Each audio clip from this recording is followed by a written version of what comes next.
So hello everyone, কেমন আছো সবাই? আশা করছি সবাই খুব ভালো আছো। আর এই তো আমিও খুবই ভালো আছি। তো তোমাদের সাথে অনেক দিন পর একটা ছোট্ট মিনি ব্লগ শেয়ার করছি। তো আজকে তো মকর সংক্রান্তি, তো খুবই সকাল সকাল উঠে গেছিলাম, তাও ওই 5টা নাগাদ।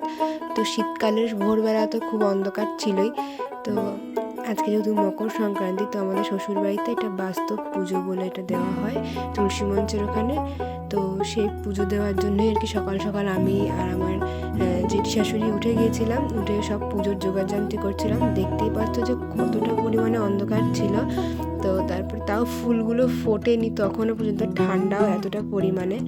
তো আমি আর আমার বড় মা মিলে তারপরে সব পুজোর জোগাড়যন্ত্র করে, বেশি কিছুই লাগে না, একটু চালের গুঁড়ো দিয়ে আর কি যে ছাপটা বসানো হয়, তো ওই রকম কী বলে আমি ঠিক জানি না।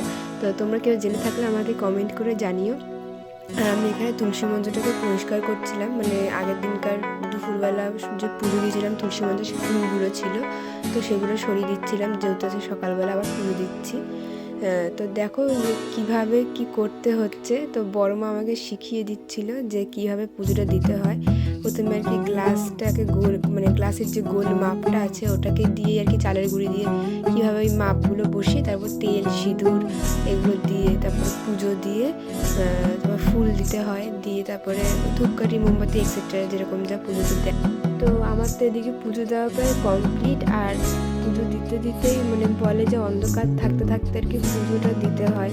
তো মানে পুজো দিতে দিতেই প্রায় সকালের আলো বেরিয়ে এসছে।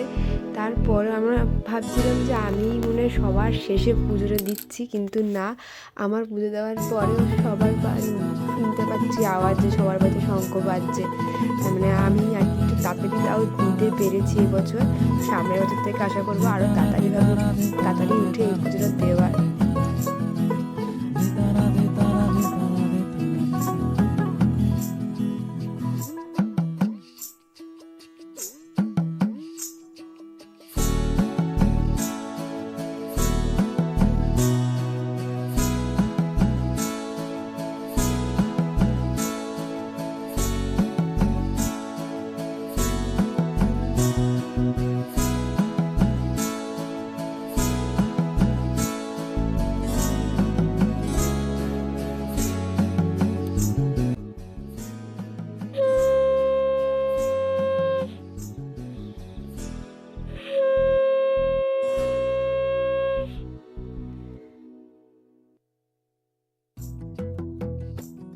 তো আমার তো এখানে পুজো দেওয়াও কমপ্লিট। আর তোমাদের সাথে একটা কথাই বলার, যেটা আর কি প্রতিবার বলি, যে প্লিজ আমার চ্যানেলটাকে লাইক সাবস্ক্রাইব করে যেও।